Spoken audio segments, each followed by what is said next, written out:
పార్వతీపురం మాన్యం జిల్లా కురుపాం ఎమ్మెల్యే తోయిక జగదీశ్వరి సీతానగరం మండలం గుచ్చిమి రిజర్వ్ అటవీ ప్రాంతంలో జరిగిన వన మహోత్సవ కార్యక్రమంలో పాల్గొన్నారు. ఆమె మాట్లాడుతూ కేంద్ర రాష్ట్ర ప్రభుత్వాలు ఎంతో ప్రతిష్టాత్మకంగా చేపట్టిన వనం కార్యక్రమంలో ప్రతి ఒక్కరూ భాగస్వామ్యం కావాలని, మనకు ప్రాణవాయువు అందిస్తున్న అడవులను రక్షించుకోవాల్సిన బాధ్యత ప్రజలందరిపైన ఉందన్నారు.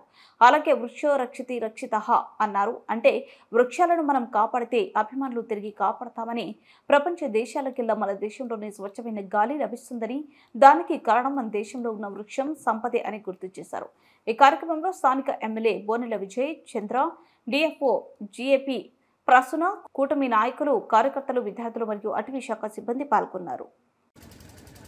వన మహోత్సవం సందర్భంగా విచ్చేసినటువంటి పార్వతీపురం ఎమ్మెల్యే గారికి, అలాగే ఫారెస్ట్ శాఖ అధికారులకు, అలాగే జడ్పీటీసీ, ఎంపీటీసీ, ఎంపీపీ సభ్యులకు, అలాగే వేదిక ముందు ఉన్నటువంటి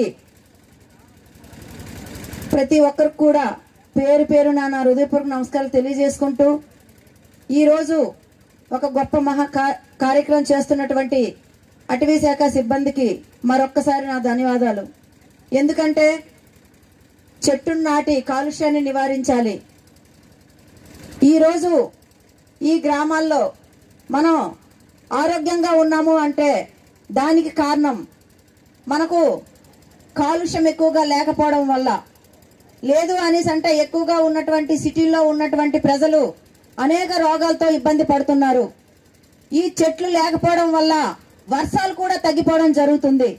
కాబట్టి మనమందరం కూడా మనిషికి ఒక చెట్టు నాటినట్లుగా అయితే రాబోయే తరాలకు, మన భవిష్యత్తు భావి తరాలకు మంచి ఒక దిశానిర్దేశం చేసినట్లుగా ఉంటుంది. కాబట్టి ప్రతి ఒక్కరం కూడా మన బాధ్యతగా ఈ చెట్లు నాటాలి అనే విధానాన్ని ప్రతి ఒక్కరు కూడా పాటించాలి. ఈ రోజు చిన్నపిల్లలు ఎవరైతే ఉన్నారో చిన్నపిల్లలు కూడా స్కూల్లో మరి వారికి కూడా వాళ్ళ టీచర్లు చెప్పడం జరుగుతుంది. ప్రతి ఒక్కరు కూడా చెట్లు నాటాలి అనే